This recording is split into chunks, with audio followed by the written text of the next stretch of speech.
RJ Kibria আপনাদের সবাইকে আমন্ত্রণ জানাচ্ছি জীবন গল্পের আরও একটি অনুষ্ঠানে এবং আরও একটি পর্বে। আমি কথা বাড়াবো না, শুরুতেই আমার সঙ্গে যিনি আছেন তার সঙ্গে একটু পরিচিত হব। জি, কি নাম আপনার? আমার নাম মোহাম্মদ মোজাম্মেল হোসেন। মোজাম্মেল হোসেন। জি। বয়স কত আপনার? আমার বয়স এখন 59 চলতেছে। 60 বছরের কাছাকাছি, তাই না? জি জি। ওকে, সুস্থ আছেন তো? জি আলহামদুলিল্লাহ। আলহামদুলিল্লাহ। তো মোজাম্মেল ভাই, শুরু করেন আপনি যেখান থেকে বলতে চান, যেভাবে বলতে চান, একেবারে ছোটবেলা থেকে শুনি। প্রথম থেকেই বলতে চাই। জি জি। আমরা হচ্ছে 10 ভাই বোন, তার মধ্যে 3 ভাই বোন মারা গেছে আগেই, আমরা হওয়ার আগেই মারা গেছে ওনারা।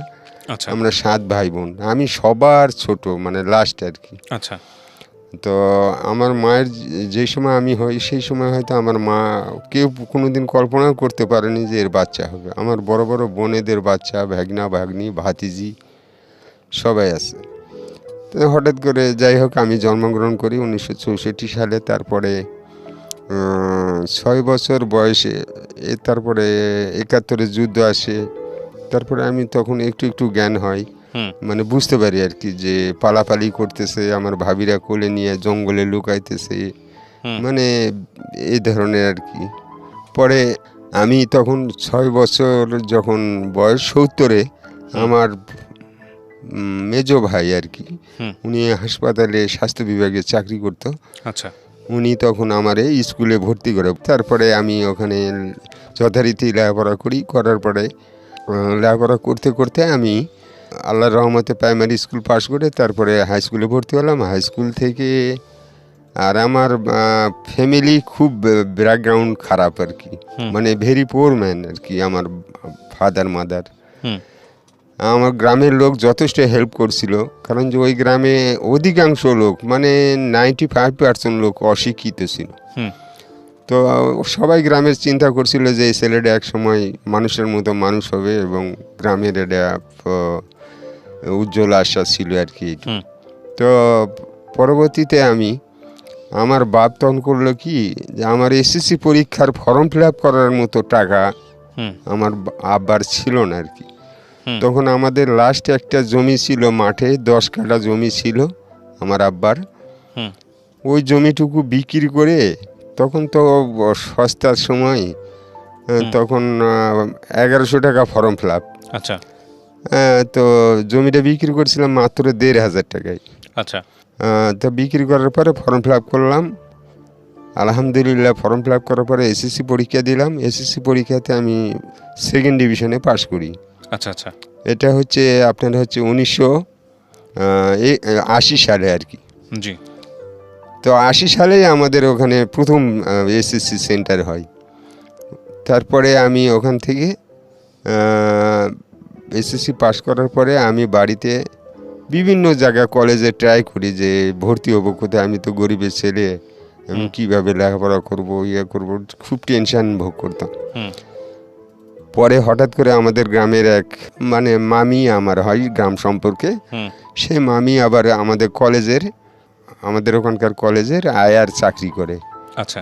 তো উনি তখন আমার মা গল্প করছে যে আমার ছেলেটারে আমি তো ভর্তি করাতে পারতেছি না টাকার অভাবে, তো এখন কি করা যায়, তুই তো কলেজে চাকরি করিস, দেখি একটু প্রিন্সিপালে বলে যদি কিছু করা যায়। তখন উনি বললো যে ঠিক আছে, কালকে আমার সাথে ও রেডি হয়ে থাকবে 10টায়, আমি ওর সঙ্গে নিয়ে যাই ভর্তি করাই দিব আমার ভাগনা হিসেবে। পরে আমি ওই কলেজে ভর্তি হই। তখন কলেজটা সরকারি হয় না, বেসরকারি ছিল। জি। ওই আমার মামি বলে দিছে যে কিন্তু খুব গরিবের ছেলে, এ মনে করেন যে ফেতরা মেতরা মানুষের সাহায্য সহানুভূতি নিয়ে লেখাপড়া করতেছে, তো এর কাছ থেকে স্যার কোনো বেতন টেতন নিয়ে না, ফ্রি। তখন প্রিন্সিপাল ভালো ছিল, তো বলছে ঠিক আছে একটা ছেলে, গরিবের ছেলে লেখাপড়া করুক, আর আমাদেরও নতুন কলেজ, এই মনে করে আমার ওখানে স্যাক্রিফাই করে এবং ফ্যাসিলিটি দেয়। পরে আমি ওখানে লেখাপড়া করে আমার এমনকি বলতে আমি যে প্যান্ট পরে যাব কলেজে এরকম আমার মানে তখন অবস্থা ছিল না। আমি তখন লুঙ্গি পরে কলেজে যেতাম। আচ্ছা। তো হঠাৎ একদিনকে কলেজের টিচার স্যার, আমরা ইংরেজি টিচার স্যার, আমরা বলতেছে এই ছেলে এদিকে আসো, তোমার সাথে কথা বলি। আচ্ছা তুমি তোমার বাড়িতে কি পায়জামাও নেই যে পরে আসতে পারো? এটা তো কলেজ, এখানে তো লুঙ্গি পরে আসা যাবে না। তো তুমি এক কাজ করো, মার্কিন কাপড় কাইটে পায়জামা বানাইয়া পরে আসবা, এই লুঙ্গি আর পরবা না। তখন আমি বাড়িতে যাই, কান্নাকাটি করলাম। আমার ভাইরা বিয়ে করে আলাদা আলাদা সব সংসার করে। আমার ফাদার মাদার তো খুবই গরিব, ওরা কোথা থেকে, তখন তো পয়সা টাকার অভাব স্যার। জি তখন পরে লাস্টে ওই জমি বিক্রি করে 400-500 টাকা ছিল, তখন আমি ওই আমার আম্মা ওই টাকাটা বের করে দেয়। বের করে দেওয়ার পরে ফর্ম ফিল আপ করার পরে যে 400 টাকা ছিল, ওটা দিয়ে প্যান্ট শার্ট বানালাম। বানায় আমি কলেজে যাতায়াত শুরু করলাম। কলেজে ফার্স্ট ইয়ারে মাস 5-6 যাওয়ার পরে হঠাৎ করে আমাদেরই থানার এক ইউনিয়নের ছেলে, মানে গ্রামের নাম হয়তো একটা বললাম যে পুকুরিয়া, তো ওই গ্রামের একটা ছেলে আমার সাথে আবার ফার্স্ট ইয়ারেই পড়ে, উনি হিন্দু ছেলে। তো ওরে আমি একদিনকে বললাম, এর আগে হচ্ছে ওই গ্রামের একটা ছেলে আমাদের বাড়ি থেকে এসএসসি পরীক্ষা দিছে 81 সালে। তো যাওয়ার সময় বললো যে দোস্ত, আপনাদের বাড়িতে অনেক দিন থাকলাম, তো আপনি বেড়াইতে যাইন। আমি বলছি ঠিক আছে, সময় পেলে যাব। তো হঠাৎ করে ওই ছেলেটার বাড়ি পুকুরিয়া শুনে আমারও মানে কৌতূহল হলো, তোর বাড়ি পুকুরিয়ার একটা ছেলে তো আমাদের বাড়ি থেকে পরীক্ষা দিল। তো যাই হোক, তুই কি জন্য খোঁজ করতেছিস আমার বোঝা হয়ে গেছে। ওর একটা হেভি সুন্দর একটা ছোট বোন আছে, ক্লাস 8-এ পড়ে। তখন আমি তো কলেজ লাইফে লেখাপড়া লিখি, প্রেম কী জিনিস আমি বুঝতাম না, আর এগুলো কী জিনিস ভালোবাসা কারে কয় আমি এটা বুঝতাম না। তখন ওই মেয়ের কথা শুনে আমার মনের মধ্যে খুব কৌতূহল হলো যে এত সুন্দর মেয়ে, তাহলে তো এক নজর দেখতেই হয়, মানে বন্ধুর বাড়ি যাইতেই হয়। তো ওদের গ্রামও আমি চিনতাম না, আমাদের বাড়ি থেকে প্রায় 4-5 কিলো দূরে হবে। পরে একদিনকে আমি শুক্রবারে ছুটির দিন আমার মেজো ভাইকে বললাম যে ভাই আপনার সাইকেলটা একটু দেন। তখন তো রাস্তাঘাট খুব খারাপ ছিল, তো সাইকেল দিয়ে কী করবি? আমি কিছু, আমি বই কিনতে যাব আকেলপুরে, আমার কিছু বই লাগবে, আমি অমুক জায়গায় যাব। তা আচ্ছা ঠিক আছে যা। সাইকেল দিল, সাইকেল নিয়ে আমি আকেলপুর না যাইয়া ওই খোঁজ করতে করতে ওদের বাড়িতে গেলাম, ওই আমার বন্ধুর বাড়িতে। যার পরে ওই দিন ছিল শুক্রবারের দিন। তো ওই ছেলে গেছে মসজিদে, আর হলো ওনার আব্বা তখন আমার দরজায় টোকা দেওয়ার পর ওনার আব্বা বের হয়ে গেছে, এই ছেলে তোমার বাড়ি কোথায়, তুমি কোথা থেকে আসছো? আমি তখন পরিচয় দিলাম যে এরকম বাচ্চু আমাদের বাড়ি থেকে পরীক্ষা দিছে অমুক জায়গা থেকে, আমাদের বাড়িতেই ছিল, সে আমার বন্ধু। ও আচ্ছা আচ্ছা আচ্ছা, তো সে বাসার ছেলে তুমি? আমি বলছি জি। আচ্ছা বাবা আসো আসো ভিতরে, আমি চিনতে পারি না, আসো। তো ভিতরে গেলাম, বাড়ির মধ্যে গেলাম, ঘরের মধ্যে বসার জায়গা দিল, 2টা রুম, এক রুমে বসার জায়গা দিল। আর আমার কৌতূহল হচ্ছে যে মেয়েটা শুধু এক নজর দেখার জন্য যে কী টাইপের মেয়ে, কত সুন্দর। কিন্তু ওই মেয়ে ওই সময় অ্যাবসেন্ট ছিল, ওর নানার বাড়ি আবার পাশে, তো ও নানা বাড়িতে গেছিলো। তা আমি ওই ঘরে বসে আছি, বেশ দুপুরে খাওয়া দাওয়া করলাম করে টরে, তখন ওরা আর আসতে দিবে না, করছে না অনেক দিন পরে আসছেন, আপনারা অনেক উপকার করছেন, তো আজকে আর যাওয়া হবে না, এখানে হাটে আমাদের বাজার বসে, তো বাজার টাজার করি, পরের দিন সকালে যাই। তা আমার ভয় লাগতেছে, ভাইয়ের থেকে সাইকেল বই কেনার নাম করে আসছি, হয়তো ভাই রাগারাগি করবে বলছি।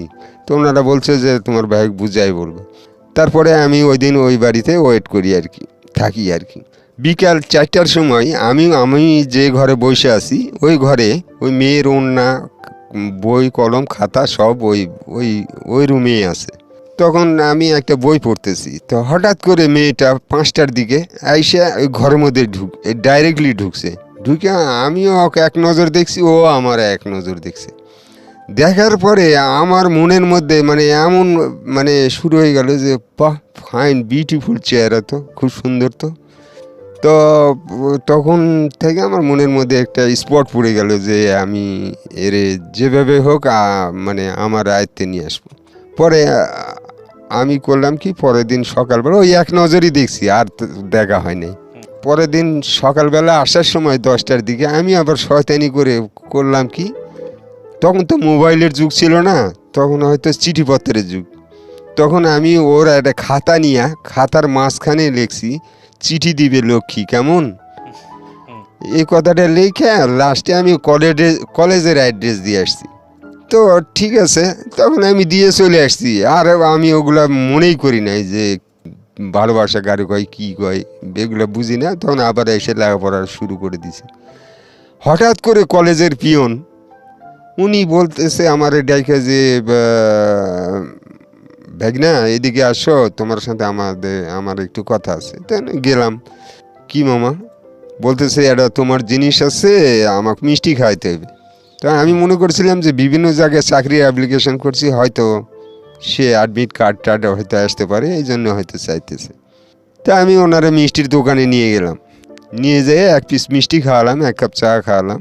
তারপরে ওই মেয়ে দেখি চিঠি বের করে দেয়। ওই চিঠির উপরে লেখা আছে মেয়ের নাম, ঠিকানা, অ্যাড্রেস, ওর বাবার ঠিকানা, মানে পুরো অ্যাড্রেস দেওয়া আছে। তখন আমি চিঠিটা নিয়ে আবার কলেজে, তখন ফিজিক্সের এক ম্যাডাম ছিল, ওই ম্যাডাম আবার আমার খুব ভালোবাসতো। তো ম্যাডামকে বললাম যে ম্যাডাম আমি একটু বাড়িতে যাব, আমার মেহমান এসছে, আমার একটু ছুটি দিলে ভালো হতো, আমি এই ক্লাসটা করব না বা আজকে আসবো না। তখন ম্যাডাম বললো যে ঠিক আছে মোজাম্মেল, তুমি যাও। তখন আমি চলে আসলাম বাড়িতে। আয়সা ঘরের দরজা লাগায়, তখন ওই যে মেয়েরা অনেক ভাষা, সুন্দর সুন্দর ভাষা দিয়ে চিঠি লিখছে, তোমাকে ভালোবাসি। তারপরে গান লিখছে, জীবন আধারে পেয়েছি তোমার, এই সে অনেক কিছু লিখছে। লিখার পরে আমি আবার একটা চিঠি দিলাম। তো চিঠি ও অ্যাড্রেস দিছে ওর স্কুলের অ্যাড্রেস, ওই অ্যাড্রেসে আমি চিঠি পাঠাতে হঠাৎ করে 5-6 মাস এরকম চলার পরে তখন ওর বোন জামাই, মানে আমার ভাইরা আর কি, ও কেমনে জানছে আর কি যে ও একটা মেয়ে ছেলেরে রিলেশন করে, ভালোবাসা করে। পরে ওর দুলাভাই আমার কলেজের অ্যাড্রেস ঠিকানা দিয়ে চিঠি লিখছে কি, তুমি যদি আর পুকুরিয়া গ্রামে আসো, তোমার ডেড বডি কিন্তু পড়ে যাবে, ফার্দার আর এই গ্রামে আসবে না। পরে আমি তখন কয়েকটা বন্ধুকে শেয়ার করলাম যে আমার তো এই ঘটনা, এখন কি করা যায়। তখন আমার বন্ধুরা বলল যে তুই কি কাপুরুষ নাকি যে তুই থেমে যাবি, তুই যা, কালকেই যা। তখন আমি চলে গেলাম পরের দিনই। যার পরে দেখি ও ওই বাড়িতে আসছে আর কি, ও এবং ওনার ওয়াইফ দুজনেই আছে। তখন আমি সাইকেলটা রেখে আমি ভিতরে ঢুকতেছি, তখন আমারে কইতেছে এই স্টপ, ওখানে থামো, ভিতরে ঢুকবা না, তোমার নাম কি? তখন আমার নাম বললাম যে আমার এই নাম। তুমি আমার চিঠি পাওনি? তখন আমি বললাম যে হ্যাঁ পাইছি। তো তোমার এনে আসতে না করছিলাম এই গ্রামে, তুমি কেন আসছো? তখন আমি বললাম যে শোনেন, এটা আমার বন্ধুর বাসা, আমার বন্ধু যতক্ষণে, বন্ধুর বাবা মা এবং বন্ধু যতক্ষণে না বলছে যে এই বাড়িতে আর আসা হবে না, তারপরে আমি আর আসবো না। কিন্তু আপনারও যেটুকু অধিকার, আমিও আরও সেইটুকু অধিকার। তখন উনি বলছে যে না, আমার এটা শ্বশুর বাড়ি। তখন ওরাই মানে মেয়ের মা, মেয়ে আর ওর বোন ওর সাথে লেগে গেল, মানে ভীষণ গন্ডগোল যে ছেলেটা আসছে, তুমি কেন এই ধরনের কথাবার্তা বলতেছো, আমাদের বাড়িতে আসছে, তোমার সমস্যাটা কি?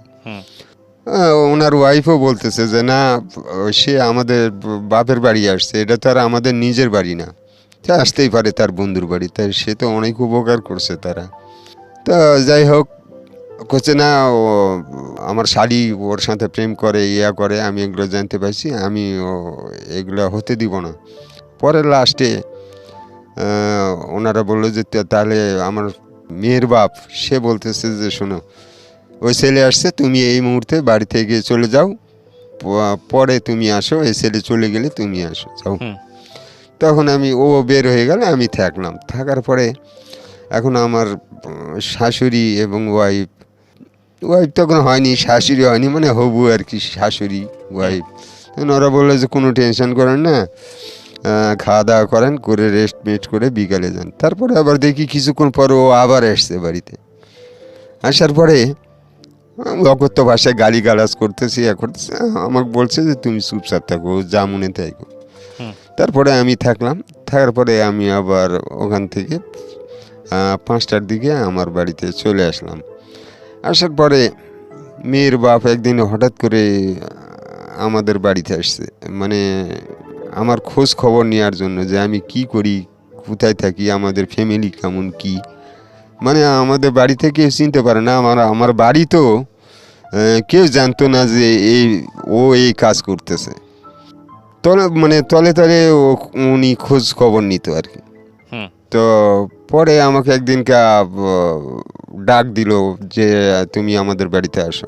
তো গেলাম ওনাদের বাড়িতে একদিন সাইকেল নিয়ে।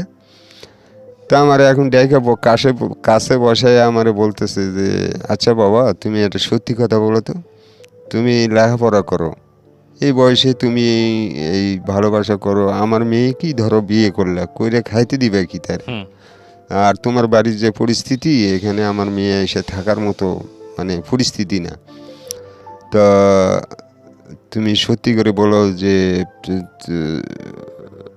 তোমার পরিস্থিতি এখন কি, তুমি বিয়ে যে করবা, তুমি খাইতে দিবে কি, কি করবা কি, এমন নানান ধরনের প্রশ্ন। তখন আমি একটা মিথ্যা কথা বলছিলাম যে আমি ছোটোখাটো একটা চাকরি করি, পাশাপাশি উইথ লেখাপড়া করি। তো চাকরি তুমি কোথায় করো? তা আমি তখন বললাম যে আমি এই যে বিআরডিতে ফিল্ড ওয়ার্কের কাজ করি, মাসে হয়তো 2-1বার মাঠে যেতে হয়। এটা কি সত্যি ঘটনা? আমি বলছি হ্যাঁ, আপনি যাচাই করে দেখতে পারেন। পরে উনি শুনে চলে গেল। তারপরে আমি ওই বিআরডিতে এক হিন্দু ভদ্রলোক চাকরি করতো, আমার সাথে ভালো সম্পর্ক।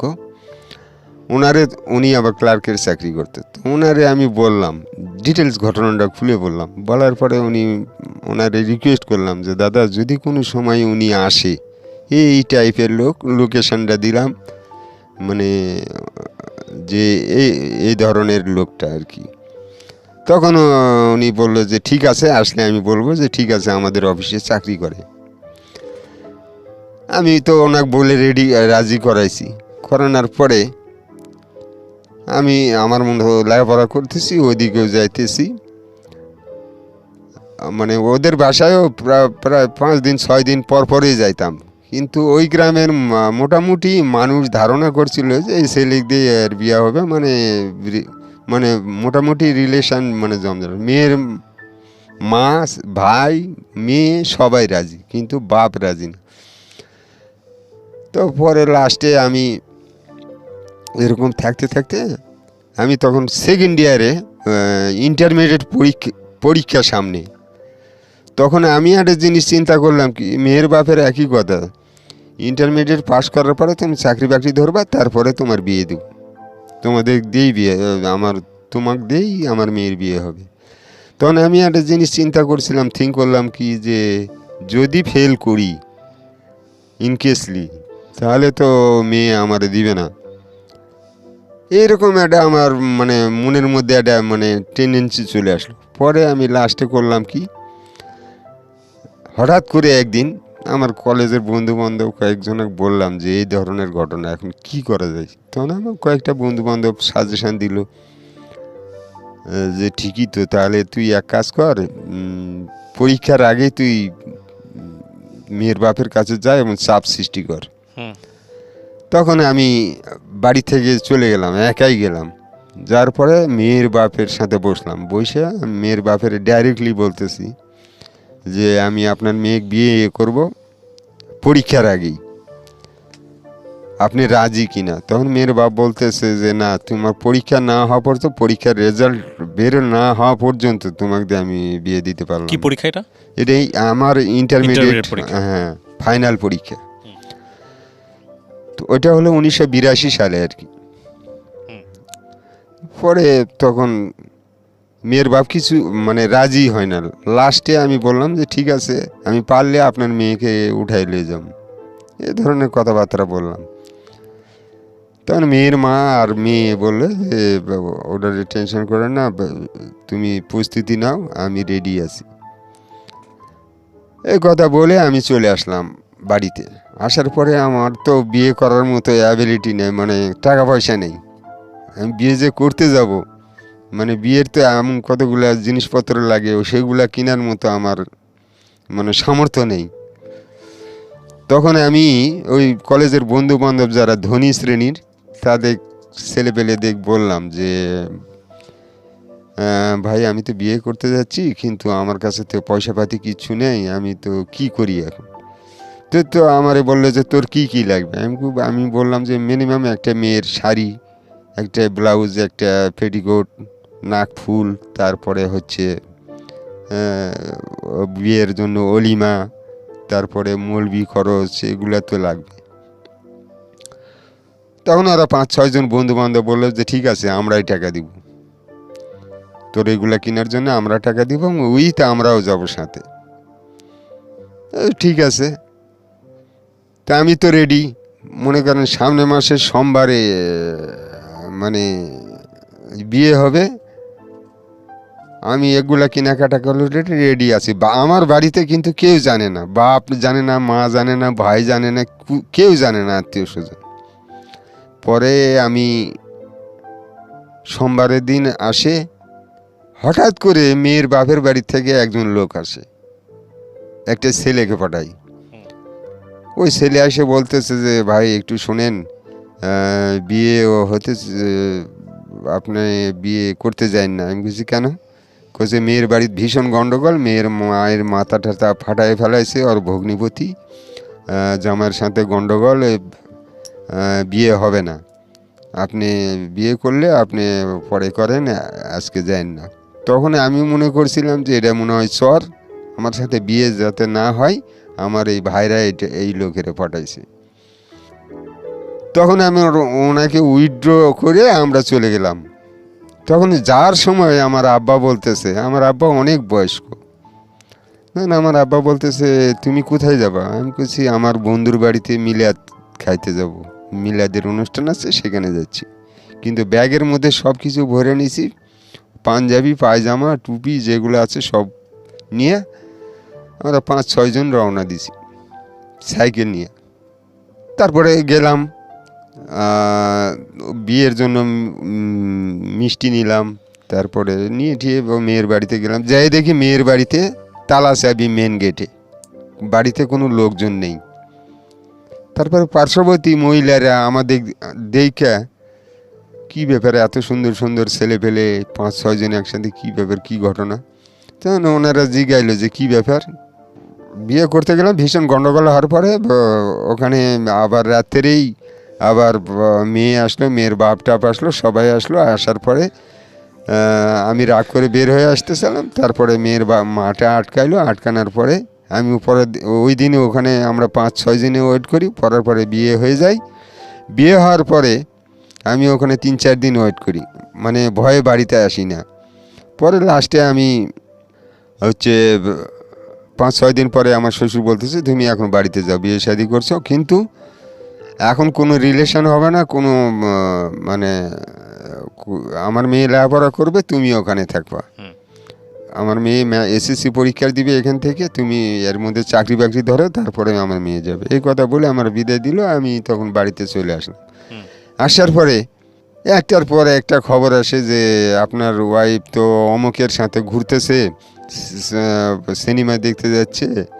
তো আমি আবার উত্তেজিত হয়ে ওদের বাড়িতে যেতাম। ওরা তখন আবার বলতো কি, আমার ওয়াইফ বলতো যে না না এগুলো মিথ্যা, আমি কারোর সাথে তো যাই নাই, আপনাকে বানানোর কথা বলছে, এটা আপনি যাচাই বাছাই করে দেখেন। পরে আমি আবার ওগুলা কথা শুনে আবার চলে আসলাম। আইসা আবার কয়েকদিন পর আইসা এক রিক্সাওয়ালা বলতেছে যে ভাই আমার কথাটা বিশ্বাস করলেন না, আপনি গ্রামের লোকের কাছে শুনে দেখেন কি অবস্থা, গাছে গাছে পোস্টার লাগাইতেছে, মেয়েকে আপনাকে দিবে না, এসে হাবি যাবি অনেক কিছু। পরে আমি করলাম কি, মানে রাগের বশে আমি ওই মাতব্বর, ওই গ্রামের মাতব্বরকে বললাম যে ভাই এই পরিস্থিতি, এখন আমি কি করব। তখন ওই মাতব্বর বললো যে ঠিক আছে, তুমি বিয়ে করছো ভাই, তোমার ওয়াইফকে তুমি নিয়ে চলে যাও, তুমি গাছতলায় রাখবে না কোথায় রাখবে সেটা তোমার ব্যাপার। তখন আমি বললাম যে তাহলে ব্যবস্থা করে দাম, মেয়ের বাপ তো আমার যাইতে দেয় না, মেয়েকে ছাড়ে না। পরে ওই মাতব্বর ওই মেয়েরে ডাক দিল, ডাকালো ওনার ওয়াইফের হাতে, যে ওনারে ডেকে নিয়ে আইতো ওই মেয়েরে।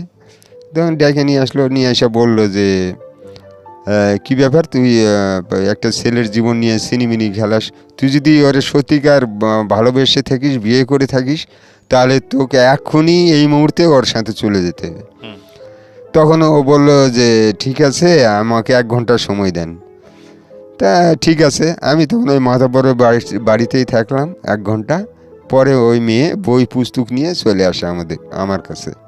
আসার পরে ওই মাতব্বরই আমাকে বাড়ি পর্যন্ত আগায় দেয়, যে মেয়ে যেন বাচ্চা কাচ্চা না হওয়া পর্যন্ত এদিকে আর না আসে। পরে আমি বাড়িতে আইনে আমার পাড়ার লোকজন সবাই দেখে খুব প্রশংসা করলো যে না, মেয়ে সুন্দর আছে, ভালো আছে, এই সেই করে আমার মা বাবা ভাই বোন সবাইকে বুঝাইলো। তারপরে আমি আমার আর ওখানে যে লেখাপড়াটা নষ্ট হবে, অনেকে বলতেছে যে তুই লেখাপড়া করতেছে রানিং, তা আমি ওই গার্লস স্কুলে ভর্তি করে দিলাম। তো ও লেখাপড়া করে আর আমি ইন্টারমিডিয়েট পাস করার পরে রেজাল্ট বেরোলো। ইন্টারমিডিয়েট পাস করার পরে আমি একটা ছোটো মিষ্টির দোকানে ক্যান্টিনের ম্যানেজার হিসেবে চাকরি জয়েন করলাম। করার পরে আমি চাকরি করতেছি, মেয়ে স্কুলে যাতায়াত করতেছে আসে। হঠাৎ করে মানে সামনে ঈদের মধ্যে ওনার বাবা আইসা, আমি বাড়িতে নাই ওই দিন, আর আমার বড় বোনের বাড়িতে আমি বেড়াইতে গেছি। ওনার বাবা এসে আমার আব্বা আমাকে বলছে যে ঈদের সময় আসছে তো বিয়ান, তো আমার মেয়ে ডাকতো, আমি নিয়ে যাব, অনেক দিন হলে আসছে, জামাই যায়, দরকার হলে জামাই যায় ঈদের পরে যায় নিয়ে আসবে। জামাই তো ঈদের মধ্যে যাবে, কয়েকদিন থেকে আবার নিয়ে আসবে, আর মেয়েটারে কাপড় চুপড় দিতে পারেনি, এই সে কথা বলে ব্যাস। আমার আব্বা আম্মা করছে ঠিক আছে, আপনার মেয়ে আপনি নিয়ে যাবেন। তা আমার আব্বা আম্মা মনে করছে যে যাক জামাই শ্বশুর মিল হয়ে গেছে, ওনার মেয়েকে নিয়ে উনি চলে আসে। তারপরে আমি বাড়িতে একদিন পরে এসে শুনি যে আমার ওয়াইফ ওদের বাড়িতে চলে গেছে। তখন আমার শুনি বহুত মানে দুঃখ পেলাম। ও মাতব্বর তো বলছিল যে একটা বাচ্চা কাচ্চা না হওয়া পর্যন্ত ও যেন এই গ্রামে না আসতে পারে। তো এইভাবে নিয়ে গেল, কি ব্যাপার। তখন পরের দিন আমার এক হিন্দু ক্লাস ফ্রেন্ড আছে, ওরে বললাম, তো ও বললো যে চল দেখি কি সমস্যা দেখি। তারপরে ওই ফ্রেন্ডেরে নিয়ে আমার শ্বশুরবাড়ি গেলাম। যাওয়ার পরে আমারে বলতেছে যে এখন আমার মেয়ে যাবে না, তুমি মানুষের মতো মানুষ হও, প্রতিষ্ঠিত হও, তারপরে আমার মেয়ে আমি চিন্তা ভাবনা করব, আমি যাবে। অনেক কথা বুঝাইলাম, না সে কিছুতেই বুঝাইল না। আমার ওয়াইফেরও এক কথা যে না, আব্বা যেটা বলতেছে আব্বার উপরে আমি কোনো কথা বলতে পারতেছি, তুমি চাকরি বাকরি ধরো, আমি অবশ্যই যাব। তখন আমি বাড়িতে আইসা করছি কি, চিঠির মধ্যে 2 তালাক উল্লেখ করছি। আমি 2 তালাক উল্লেখ করে আমি চিঠিটা লিখছি, লেখা করছি আমি তোমার 2 তালাক করলাম, মানে আমি যাতে আবার নিতে পারি। আমার তখন তালাক সম্বন্ধে আইডিয়া ছিল না, আমার একটা আইডিয়া ছিল 2 তালাক কিংবা 1 তালাক করলে আমি নিতে পারবো আর কি। তো যখন 2 তালাক করে চিঠি ড্রপ করলাম, করার পরে ও পরের দিন আমার ওই হিন্দু বন্ধুটা, ওরে আবার বললাম যে এই ঘটনা আমি ঘটাইছি। তখন ওই হিন্দু বন্ধুটা বলছে তুই তো ভুল করছিস, তুই আগে এই ধরনের কাজ করতে গেলি কে, তুই চল আমার সাথে তোর শ্বশুরবাড়ি। তো আমি গেলাম ওর সাথে করে নিয়ে। তখন মেয়ের বাপ ছিল না, মেয়ের মা ছিল আর মেয়ে ছিল। আর মেয়ের মা কইতেছে বাবা তোমার এগুলা কাজ, তোমার ভালোবাসে বিয়া করলো করলো, আর তুমি এই ধরনের একটা মেয়ে সহজেই এই কাজ করলা, তাহলে তো পরবর্তীতে আরও অনেক কিছু করতে পারো কি এসে। তাই আমি কই যে আম্মা, আমি আপনারে পা ধরে বলতেছি, আমি হয়তো উত্তেজিত হয়ে আমি এগুলা কাজ করছি। মাঝে মাঝে আপনাদের গ্রাম থেকে অনেকে অনেক কথা বলে, আমি শুনি নাই।